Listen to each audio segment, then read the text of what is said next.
দর্শক, নির্বাচনের ফলাফল বেশ এগোচ্ছে। যেটা ধারণা করা হচ্ছিল যে আজকের রাতের মধ্যে এই ফলাফল সম্পর্কে ধারণা পাওয়াটা কঠিন হবে, সেই ব্যাপারটা বোধহয় আস্তে আস্তে পরিবর্তন হয়ে যাচ্ছে। রাত 10টার মধ্যে বাংলাদেশের অন্যতম প্রধান গণমাধ্যম সময় টেলিভিশন তারা নিশ্চিত করছে অন্তত 68টি আসনের ফলাফল। তাদের সোর্সে তারা নিশ্চিত করছে 68টি আসনের ফলাফল।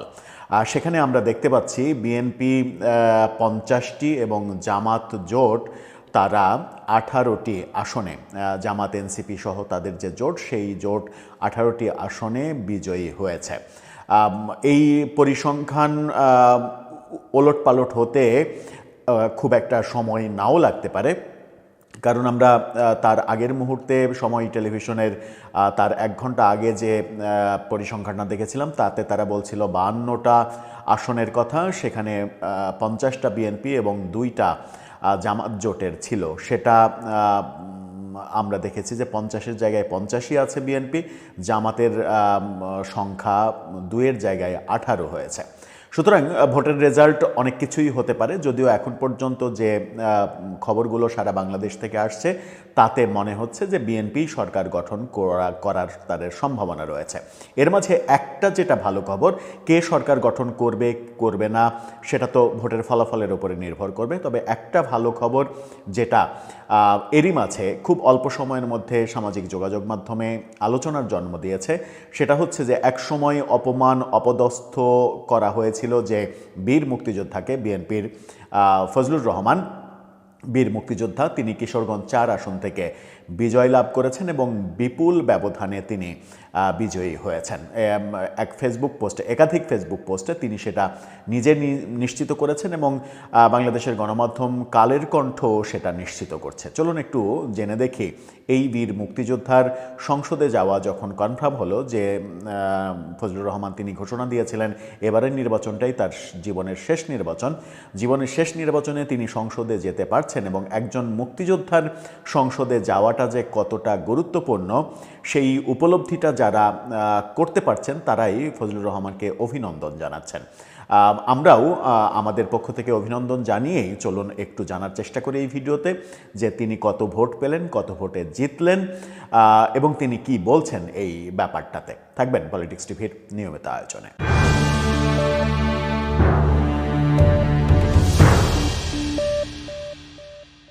দর্শক, বলছিলাম বিএনপির প্রার্থী কিশোরগঞ্জ 4 আসনে বীর মুক্তিযোদ্ধা ফজলুর রহমান তিনি জয়লাভ করেছেন। এছাড়া বিভিন্ন দিক থেকে বিভিন্ন খবর আসছে। গণ অধিকার পরিষদের সভাপতি নুরুল হক নূর তার জয়ের ব্যাপারে সন্দেহ থাকলেও শেষ পর্যন্ত তিনি বিজয়ী হয়েছেন। ওদিকে বিএনপির সাবেক আলোচিত নেত্রী রুমিন ফারহানা তিনি বিজয়ের পথে। এনসিপির যিনি সদস্য সচিব আক্তার হোসেন তিনি বিজয়ের পথে। আলোচিত প্রার্থী তাসনিম জারা যিনি এনসিপি থেকে পদত্যাগ করেছিলেন তিনি নিশ্চিতই পরাজয়ের পথে। খুলনা 1-এর আলোচিত যে হিন্দু প্রার্থী, সেই হিন্দু প্রার্থীর পরাজয় আমরা দেখলাম, তিনি পরাজিত হলেন। খুলনা 1 হিন্দু অধ্যুষিত এলাকা হওয়া সত্ত্বেও জামাত একজন হিন্দু প্রার্থীকে প্রার্থী করেও শেষ পর্যন্ত সেই আসনে জয়লাভ করাতে পারল না, এটা একটা বড় ঘটনা। চলুন এবার যাওয়া যাক ফজলুর রহমানের প্রসঙ্গে। ফজলুর রহমানের প্রসঙ্গে দৈনিক কালের কণ্ঠ কি নিশ্চিত করছে দেখুন।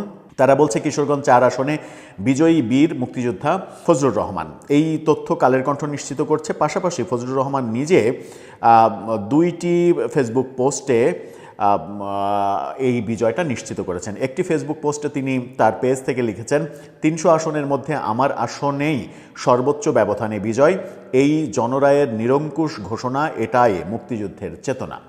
আরেকটি পোস্টে তিনি লিখছেন, 76,790 ভোট বেশি পেয়ে সংসদ সদস্য হিসেবে নির্বাচিত, সকলের সাথে যোগাযোগ করা সম্ভব হচ্ছে না, ক্ষমা প্রার্থী, সকলের জ্ঞাতার্থে জানিয়ে দিলাম। যদিও সংখ্যা লেখার সময় তিনি ভুল করে 76,790-এর জায়গায় তিনি 7,67,000 লিখে ফেলেছেন, এটা একটা মিস্টেক হয়েছে, পোস্ট দেখলেই বোঝা যায়। চলুন যাওয়া যাক কালের কণ্ঠে কি বিস্তারিত রেজাল্ট দিচ্ছে। ইটনা, মিঠামাইন, অষ্টগ্রাম এই 3টি উপজেলা মিলিয়ে কিশোরগঞ্জ 4 আসনে সেখানে তিনি বিজয়ী হয়েছেন ৭৬,৯০৭ ভোটে। সেখানে দেখা যাচ্ছে যে অ্যাডভোকেট ফজলুর রহমান তিনি পেয়েছেন ১,৩২,৫৫৩ ভোট। ১,৩২,৫৫৩ ভোট। তার নিকটতম প্রতিদ্বন্দ্বী ইসলামী ছাত্র শিবিরের সাবেক কেন্দ্রীয় নেতা ও জামাত ইসলামের ঢাকা সিটি কর্পোরেশন উত্তর শাখার আইন বিষয়ের সেক্রেটারি অ্যাডভোকেট শেখ মোহাম্মদ রোকন রেজা, তিনি পেয়েছেন ৫৫,৬৪৬ ভোট।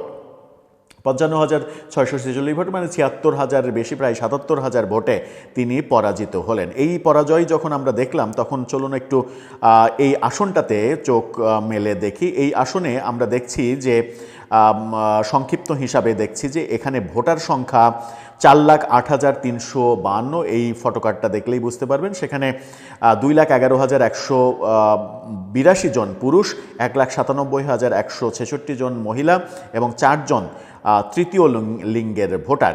সেখানে প্রার্থী ছিলেন মোট 8 জন। সেই লিস্টটাও আপনারা দেখে নিতে পারেন। ফজলুর রহমান যিনি বিএনপির প্রার্থী, মোহাম্মদ রোকন রেজা শেখ জামাতের প্রার্থী, যাদের মধ্যে প্রতিদ্বন্দ্বিতা হলো।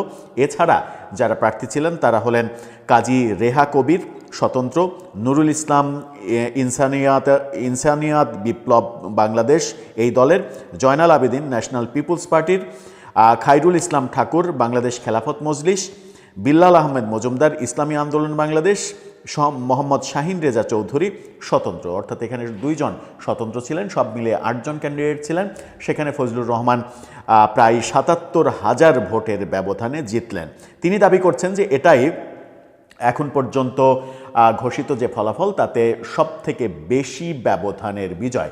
কিন্তু আমরা আনঅফিসিয়ালি হলেও জানি যে কুমিল্লার দেবিদ্বারে কুমিল্লা 4 আসনে হাসনাত আবদুল্লাহ বিশাল ব্যবধানে, এর চাইতেও বড় ব্যবধানে বিজয়ী হয়েছেন, সেরকম তথ্যই আমরা জানতাম। সেই বিজয়ের সংখ্যা 1 লাখের অনেক বেশি। যাই হোক, শেষ পর্যন্ত আনুষ্ঠানিক সরকারি ফলাফল আসলে নিশ্চিত হওয়া যাবে যে ব্যবধানটা কার সব থেকে বেশি হলো, কে রেকর্ড গড়লেন। তবে একজন মুক্তিযোদ্ধার যেমন যেহেতু যাওয়া উচিত বলে মনে করছি, সংসদে মুক্তিযোদ্ধারা যদি না যেতে পারেন, বীর মুক্তিযোদ্ধারা, তাহলে এটা সংসদের জন্য একটা কলঙ্কজনক ব্যাপার হবে। ফজলুর রহমান ছাড়াও অনেক বীর মুক্তিযোদ্ধা এবারের ভোটে অংশগ্রহণ করছেন। বীর মুক্তিযোদ্ধারা আরও বেশি সংসদে যাওয়ার সুযোগ পাবেন, সেই প্রত্যাশা আমাদের। বিএনপির বিরোধী জোটে রয়েছেন কর্নেল অলি আহমেদ, তিনি তার খবরটা এখন পর্যন্ত আমরা নিশ্চিত হতে পারিনি, তিনি বিজয়ী হচ্ছেন নাকি পরাজিত হচ্ছেন। জামাত জোটের হয়ে তিনি নির্বাচন করছেন। সব মিলিয়ে দর্শক, আপনার ভাবনা এই নির্বাচন এবং কি হতে চলেছে, আপনার মতামত জানিয়ে লিখতে পারেন আমাদের কমেন্ট বক্সে।